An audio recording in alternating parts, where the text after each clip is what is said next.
Hey, let me show you how we can fix that issue when you cannot see your contacts, like all of your contacts or just part of the contacts. So in the most cases, you probably select something like email contacts or the phone contacts, and you don't have all of them. So first of all, make sure that you go for the contacts on the left bottom corner and unselect everything that is actually here, like company, email, or phone contacts.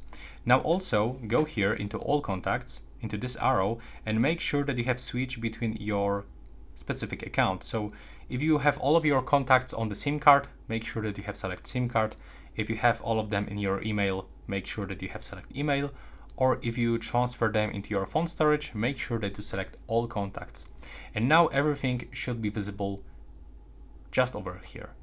Yeah, and that's pretty much it. That's everything that I can recommend you. If you don't have these icons over here, make sure that you have clicked here to expand that menu.